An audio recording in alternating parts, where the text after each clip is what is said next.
Hola nuevamente, nos encontramos en la segunda parte del tema, la autoestima, ya la parte 2.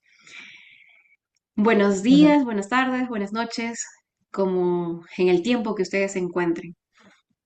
Muy bien, en esta parte, en este espacio, vamos a hablar de, de eso que suscitaba en la primera parte que vimos, ¿no? De la autoestima, que habíamos hablado a manera general qué era la autoestima, de los tipos de autoestima, de los componentes, de los enfoques, de cómo hoy en día se aborda un tema de autoestima cuando una persona presenta alguna dificultad en ello, ¿no? Veíamos que la psicología, cuando aborda estos temas, lo hace desde diferentes enfoques, ¿no? De acuerdo, digamos, a la sintomatología que presenta el paciente o la persona. Veíamos el enfoque psicoanalítico, veíamos el conductual, veíamos al cognitivo, veíamos al humanista, al positivo, ¿no? Todos ellos nos aportaban una gran riqueza para poder entender la autoestima y nos mencionaban la importancia de considerar cada aspecto de la persona, es decir, por ejemplo, el aspecto cognitivo, la importancia de tener de las creencias, ¿no? Que muchas veces se tienen creencias limitadoras acerca de nosotros mismos, del inconsciente, ¿no? Las exigencias que tenemos cuando nos ponemos ideales, creemos que tenemos, que somos personas o nos ponemos se podría decir, algo, nos creemos, tenemos una idea de nosotros, pero de una forma muy elevada, ¿no? Y que muchas veces no tiene una congruencia con lo que somos verdaderamente, ¿no? Entonces, nos aportaba mucho. Y digamos que todo en su conjunto es muy necesario para poder abordar un tema de autoestima, ya que el ser humano pues no solamente es una partecita, ¿no? Y además también cuando un paciente, una persona viene a consulta o manifiesta su situación, manifiesta el problema, tenemos que darnos cuenta desde dónde viene, ¿no? De qué raíz viene.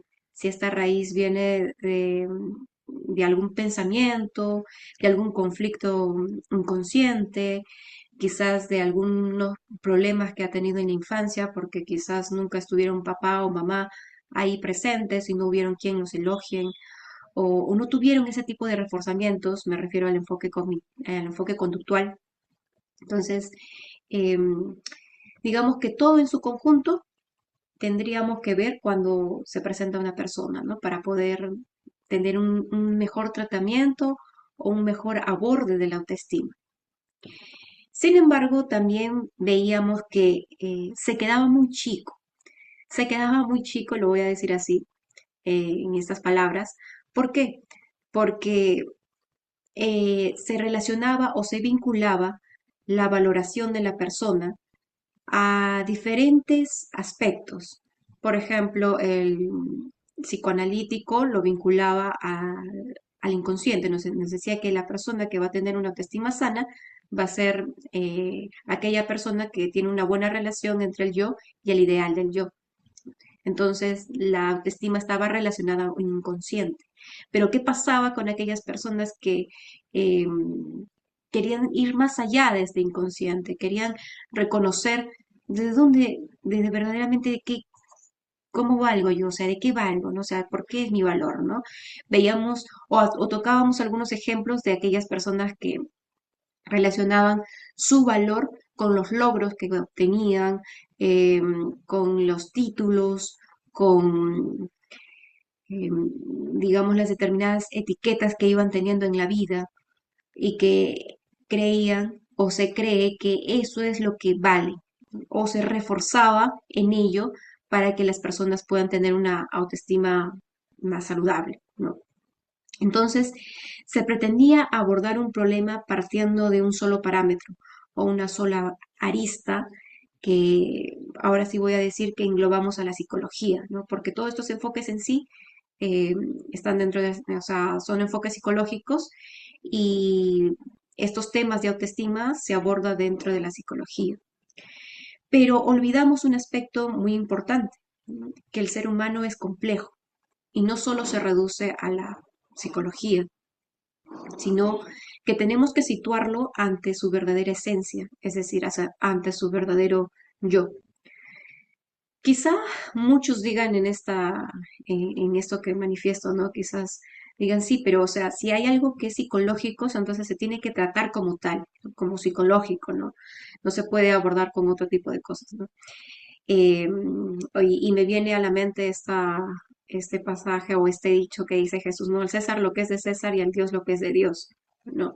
Y he escuchado también a muchas personas que dicen eso, ¿no? Pero si esto es algo psicológico, sí tiene que abordar como tal, como psicológico, o sea, no podemos tocar otros aspectos más porque no tiene que ver con esto, ¿no? O sea, no tiene que ver, no podemos hablar de que acá hablarle del amor de Dios o hablarle de la persona, hablarle de religión, no, porque tenemos que situarnos netamente en lo que es psíquico, ¿no?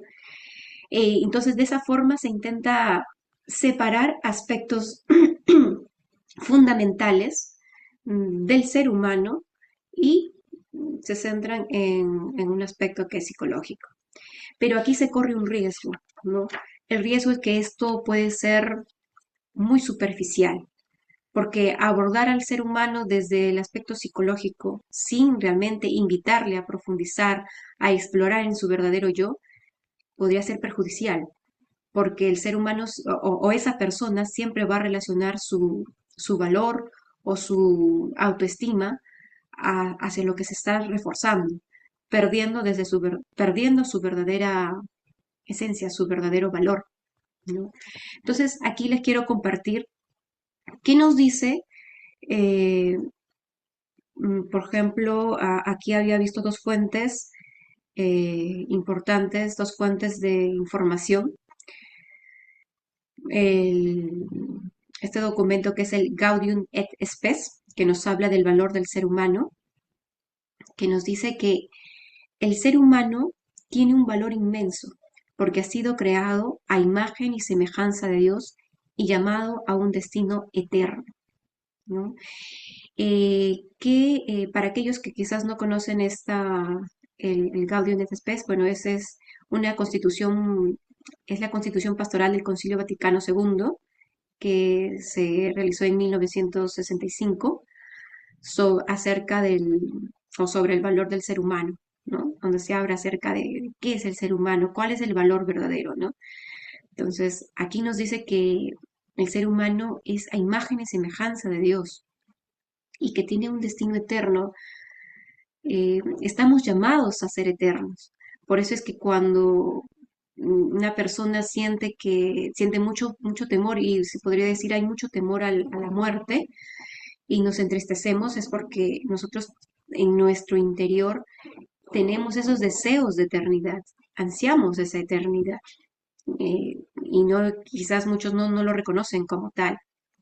Entonces, este concepto se puntualizaría en tres puntos, ¿no? En que la persona es sagrada,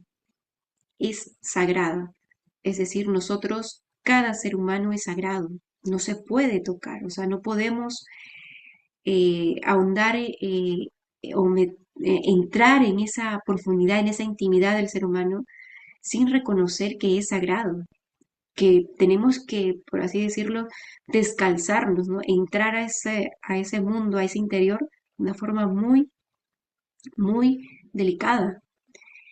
Tiene un valor que nadie puede quitarle. Y aquí es un punto muy importante, ¿no? Habíamos hablado mucho del valor, ¿no? La autoestima es el valor y que relacionábamos este valor a las creencias que tengo yo de mí mismo, a, a los logros que tengo, a los títulos que tengo, a los grados y etcétera. Y aquí nos dice que el valor no tiene nada que ver con los grados, con los logros, con los grados, ni con nada externo de este mundo, sino que tiene que ver con la dignidad. Y acá la dignidad lo relaciona o lo iguala al valor del ser humano. Ahora vamos a ver qué nos dice el catecismo de la Iglesia Católica, qué nos dice el catecismo del valor del ser humano. Aquí nos enseña, acá el catecismo nos enseña que cada persona tiene un valor inmenso, inviolable y único porque ha sido creado por Dios, amado por Él y destinado a un fin eterno. Muy similar al documento del Gaudium et Spes, que nos habla de que nosotros tenemos anhelos de eternidad, ¿no? Entonces, aquí el catecismo también es algo similar, pero acá nos dice que nuestro valor es inmenso. Y acá puntualiza, ¿no? El valor del ser humano es inmenso. Ese valor no se relaciona con nada, ¿no? No se relaciona, no nos dice el valor es porque la persona tiene creencias muy positivas acerca de sí mismo o porque la persona es muy optimista, ¿no? O sea, no nos habla de esto, nos dice que el valor tal cual y puntual, que el valor proviene de Dios, que somos a imagen y semejanza de Dios. Realmente esto es algo muy hermoso porque reconocer nuestro verdadero valor nos hace totalmente libres, nos hace independientes. Es decir, no nos hace pensar que somos lo que nos han dicho, que somos lo que nuestra familia ha podido siempre crear esa imagen o esos conceptos en nosotros. Nos hace ser libres, completamente libres, y reconocer que ese valor solamente depende de alguien que, que nos ha creado. No sé qué nos tienes que decir algo más, Lidia, al respecto. Bueno, has tocado muchos aspectos, Mili. Em, en realidad, bueno, buenos días, buenas tardes, buenas noches a los que nos están mirando. Eh, es verdad lo que tú has dicho, ¿no? Que cada enfoque que habíamos tocado en la sección anterior, ¿no? Si bien es cierto, cada uno presenta limitaciones, sin embargo también tiene muchos aportes, ¿no? Por ejemplo, en el psicoanálisis em, destaca mucho la profundidad del interior de la persona, cosa que no hace el conductismo, por ejemplo, ¿no? Ayuda mucho a comprender cómo la historia afectiva marca la identidad de la persona, o sea, a futuro, ¿no? O sea, esta historia afectiva va a marcar a futuro, como un tatuaje, ¿no? Hasta que la persona se haga adulta, ¿no? En cuanto al conductismo, donde está nuestro querido Watson, Skinner, ¿no? Y sus modelamientos de reforzamiento positivo, ¿no? Ellos refuerzan mucho, o mejor dicho, el enfoque ayuda mucho a generar hábitos saludables para la persona en cuanto a conducta, ¿no? También ayuda mucho o es útil en los casos donde la autoestima está dañada, por ejemplo, por conductas desadaptativas, ¿no? Nos aporta una herramienta, ¿no? Una técnica para trabajar, por ejemplo, en ese aspecto, ¿no? Em, no ahonda mucho en cuanto a identificar la dignidad de la persona ni la libertad interior, pero nos puede ayudar, por ejemplo, a reforzar conductas que hemos hallado en nosotros mismos desadaptativos y a reforzar o a cambiar esas conductas, ¿no? Y en cuanto al humanismo, por ejemplo, es muy eficaz en cuanto a, a un plano más emocional, ¿no? Si abordamos la autoestima desde ese lado, ¿no? También genera gran respeto por la dignidad humana, ¿no?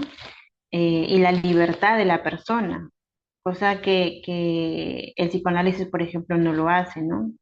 Es más, en el psicoanálisis se define muchos aspectos como la represión, cositas así, ¿no? Y ve al aspecto íntimo o moral como algo represivo, ¿no? En cuanto al enfoque cognitivo-conductual, por ejemplo, em, es muy bueno en muchos aspectos. Sin embargo, por ejemplo, me ha llamado mucho la atención cuando hemos ido estudiando un poco en ese enfoque en cuanto al abordaje desde un punto de vista más cristiano, por así decirlo, que es compatible con la renovación de la mente, ¿no? O sea, si yo antes tenía un pensamiento negativo mío al respecto de mi autoestima, pues eh, con el cambio de pensamiento, ¿no?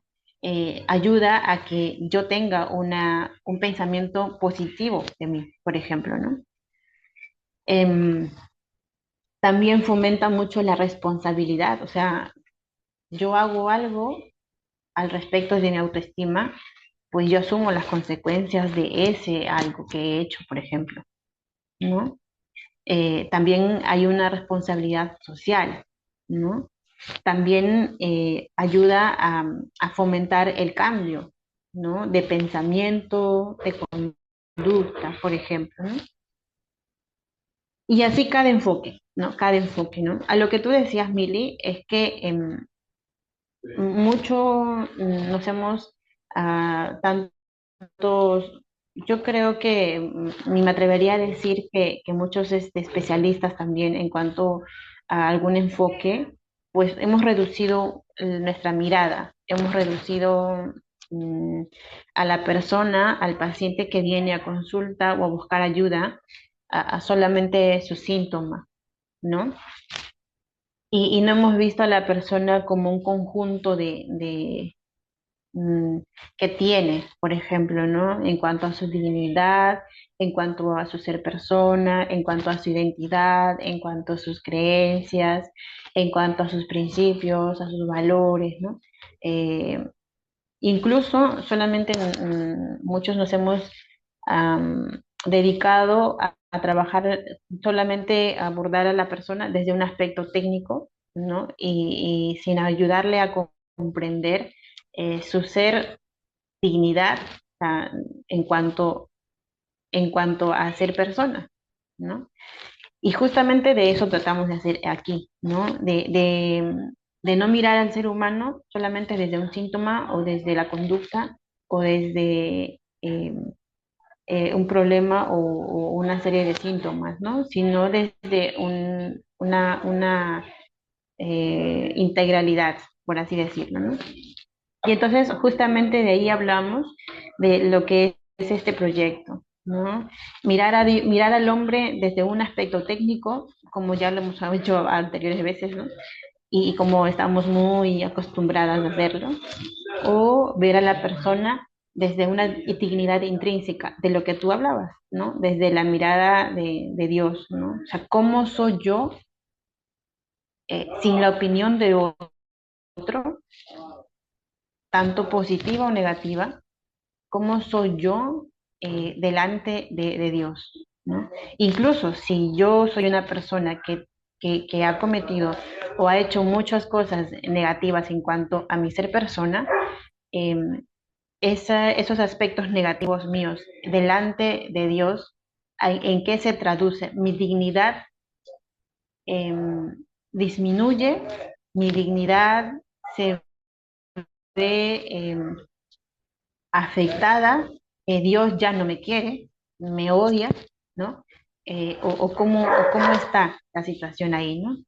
¿De quién depende ese valor realmente, ¿no? De mí misma, de lo que yo pienso de mí, de lo que yo me veo de mí, de lo que yo me eh, defino, de lo que me define el resto, de lo que me define mi contexto, de lo que me definen mis logros, de lo que me define mi posición frente a los demás, a la sociedad, en cuanto a un grupo, en cuanto a mi familia, de quién depende mi dignidad, mi ser yo, de mí misma, ¿no? Y justamente ahí radica esto, ¿no? En que nuestra dignidad mm, radica en que somos creados a imagen y semejanza de alguien, ¿no? Y ese alguien, pues nos mira desde nuestros errores e incluso de esos aspectos de nosotros que estamos luchando, no nos mira con desprecio, no nos mira con indiferencia, no nos mira desde un lado, digamos, crítico, ¿no? Que no nos ve desde la misericordia, ¿no? Y desde ese lado, o sea, yo me puedo mirar, soy capaz de mirarme desde ese lado, desde esa mirada, o lo intento siquiera, mirarme desde esa mirada, o me miro desde yo misma o de lo que los demás digan de mí, ¿no? Y justamente hablábamos de esto porque nosotras, ambas, tanto tú, Mili, como yo, en estos tiempos, pues nos hemos dado cuenta, a pesar de nuestra formación, que, que ya sabemos también, ¿no? Que no estamos compuestas solamente de cuerpo y ya. También tenemos mente, espíritu y libertad, ¿no? Y entonces, ¿cómo influye todo nuestro sentir en cuanto a autoestima en todos esos aspectos, en cuanto en cuanto a nuestro cuerpo, en cuanto a nuestra mente, en cuanto a nuestro espíritu y en cuanto a nuestra libertad? Mm, y eso ha hecho de alguna manera nosotros también nos pongamos a pensar, ¿no? El enfoque, estos enfoques nos ayudan mucho. Em, pero, por ejemplo, podríamos decir, em, ¿qué dice Dios al respecto de mi autoestima, ¿no? De mi valoración, ¿no? Ya le hice caso a la psicóloga Juanita, Pepita, Fulanita, ¿no? Pero ¿qué dice Dios de mi autoestima? ¿No? Yo le he preguntado a él, por ejemplo, en dónde radica mi autoestima, en lo que define Freud, en lo que define Maslow, en lo que define Skinner, en lo que define Milagros, en lo que define Lidia, ¿no? En dónde radica mi valor, nuestro valor, ¿no? Sí, qué bonito, ¿no? O sea, qué bonita esa pregunta desde, o sea, cómo Dios me ve, ¿no? ¿Cómo me define Dios, ¿no? ¿Qué valor Dios me da? Porque muchas veces andamos en la vida creyéndonos, ¿no? Creyéndonos lo que nos dice la vecina, lo que nos dijeron, inclusive nuestros errores, ¿no?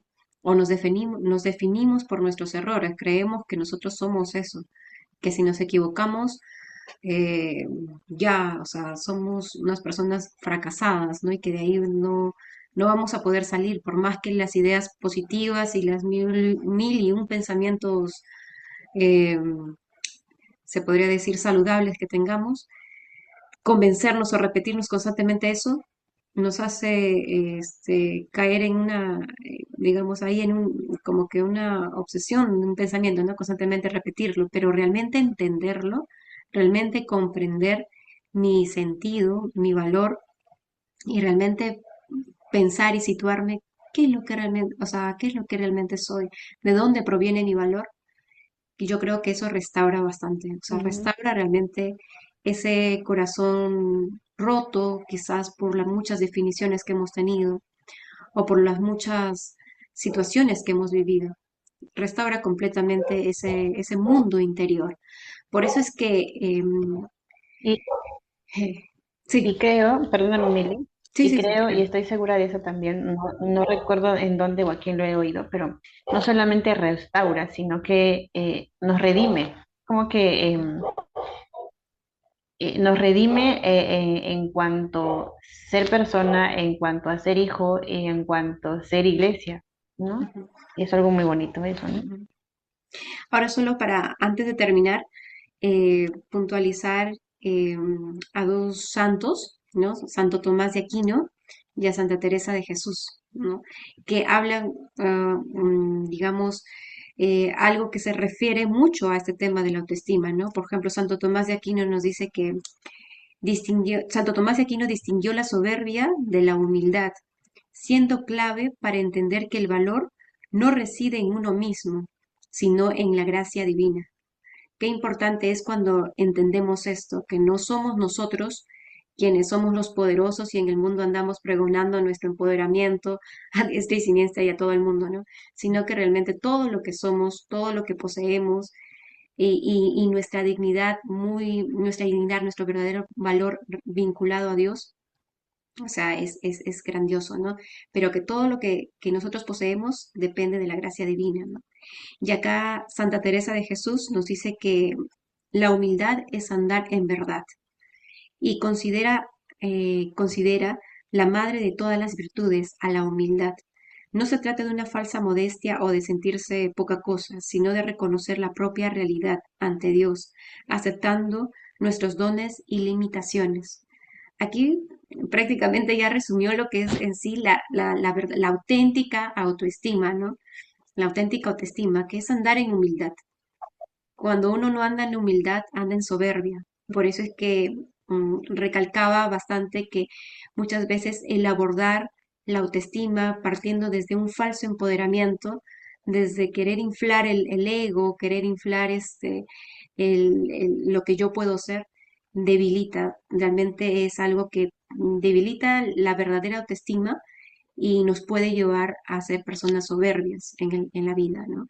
A perder esa humildad que nos dice Santa Teresa, ¿no? Ujú. Bien, Quizás, eh, eh, sí. quizás ahí, Emily, quién sabe, podríamos hacer un tercer capítulo de cómo los santos nos enseñan a vivir esta realidad de la autoestima, porque hay un sinfín de los santos que nos podían enseñar, Santa Sí, que se Teresita, San sitúan Francisco. bastante en estos temas de la autoestima. Por eso decía, este tema, abordarlo solamente desde psicología queda muy poquito. Y muchos creen que a veces a hablar de Dios en medio de psicología estamos hablando de religión. Y hablar de Dios no es hablar de religión, ¿no? O sea, es hablar de algo más profundo. Hablar, por ejemplo, ahora de la dignidad, hablar del sentido del el verdadero valor, es hablar del ser humano en sí. Por eso es que no podemos solamente abordar a una persona cuando una persona tiene un problema de autoestima, fijarnos solamente en la parte psíquica. No podemos porque nos perdemos ese contexto hermoso que es la complejidad del ser humano, que está muy vinculado a su espiritualidad y es a Dios prácticamente, ¿no? Bien, entonces Mm, vamos finalizando esta ¿Te parte. parece si te parece si tocamos la parte 3 después?